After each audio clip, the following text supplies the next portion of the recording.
Hi everyone, welcome back to Tie-Dye Tanks and a new series of videos that we're going to be coming out with now.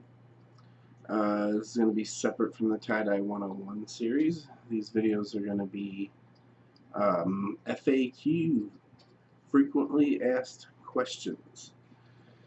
I run a Facebook group called Dying to Tie, and we encourage people to ask questions, and there are some questions that we hear a lot more than we do others. So I'm going to take some time each week and do 2 questions every week. And I'm going to give you my answers, which I think are right. And I've been doing this for a while, so I think I know what I'm talking about. But anyway, we're going to get right into the questions right now. The first question that we get a lot of is, what's the best way for me to learn how to tie-dye? And my answer to that is always, there's not one simple answer. The answer that I give everybody is that it just depends on how you learn. Now, what I mean by that is there's some people that can listen to you explain how to do it and they can do it. Some people are good at visually watching people do things. Some people have to learn hands-on, which means they have to basically be there and watch you doing it, and they have to be doing it at the same time. Some people can read, instructions and know how to do something. So if you know how you learn best, say you're best at listening to somebody, well, then you watch a video and you listen to what they have to say. There's a lot of videos on YouTube. I do some. There is a Mr. Tie-Dye. A buddy of mine, his name is Carl McClellan. He does some awesome videos, and he's got a bunch of them. But there's like so many out there. I could go over them all right now. But if you just type in tie-dye tutorials, I'm sure you'll pick up a lot of them. Now, if you're somebody that needs to be hands-on, then you could go to, say, tie-dye events in the area that you are, or ask a friend maybe if they could show you how to do it.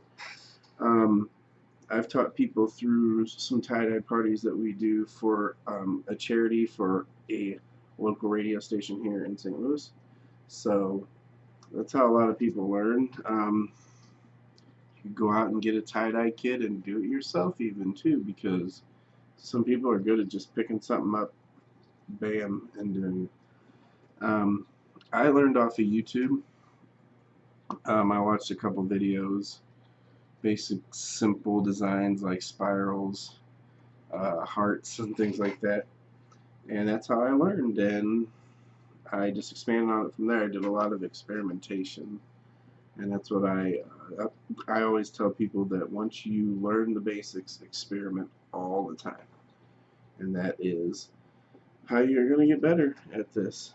So like I said, my answer to how do I learn how to tie-dye is you find the way that you learn best, and then you find your resources. Now, like I said, there will be a lot of tutorials. If you're good at reading, there are some groups like Addicted to Tie-Dye that have a lot of files, and you could read a lot of stuff and learn that way. And then, like I said, there's hands-on. You could ask a friend to teach you, or you could go to tie-dye events and learn that way. Now, the second question that I have for today is, how do you get your colors so bright?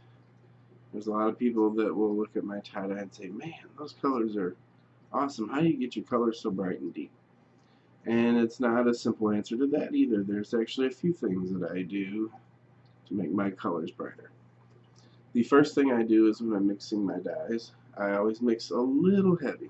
And by that I mean, if you're mixing dyes, you are supposed to do a level teaspoon. I do a heaping teaspoon. So not, too much over, but just a little bit over. and that actually gives my colors a little bit deeper and brighter color. The other thing I do is I dye everything as dry as possible. And the analogy I use for that is you have a cup of water, it's full, and you have a wet rag and a dry rag. You take the dry rag, you put it in that cup of water, it's going to take all that water in because it has space to take water in. If you have a wet rag, it doesn't have any space to take water in, so when you put it in that glass, all the water is going to spill over the sides because it just can't take any more in. It's the same with tie-dye. If your shirt is too wet, it's not going to take the dye. It'll actually travel around certain parts of the shirt and leak out of the bottom, and you think, man, I'm putting too much dye in this, it's leaking out of the bottom, and then you get white spots. That's because it's too wet and it's traveling on the water and around it. So what I do is I always recommend people use Spin Cycle after they soak their shirts in soda ash.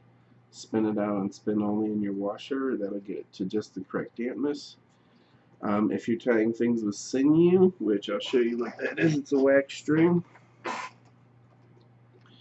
You're going to pull it tight, so you're going to have some spots that it's a little restricted, and you want that to dry out even longer. You want to let that sit for a day or two before you start to dye those. The other thing I tell people to get brighter and deeper colors is to let your items batch for longer than 24 hours. I let my stuff batch for 36 to 48 hours. That little extra time will help the color set in more and make the color deeper. And I've done experiments before where I had 24 and 48 hour shirts, and the 48 hour shirts always look better. They're always brighter. The color's deeper. So I always recommend to people to go a little bit over the 24-hour time, and it'll benefit you in the long run. Those are the only 3 things that I do to make my colors brighter. And I suggest those 3 things, and I guarantee if you do those 3 things, you will have some great results. Well, that was our first in the series of the Frequently Asked Questions videos. If you like this video, give it a like. If you would like to subscribe, hit that subscribe button, and I will be bringing out some more videos. We'll have another tie-dye 101 video coming up. I'm not sure what design I want to do, but we're going to do something that's simpler but a little bit more advanced than the stuff that we've been doing. And I just posted a video of my aquariums today. There's one of them back there behind me. And if you want to check that out, that'd be awesome. I got a new friend that I tell you about in that video. Y'all have a good one. Keep on dyeing, and we'll see you later. I got a blue finger today, so blue finger. Y'all have a good one. Bye.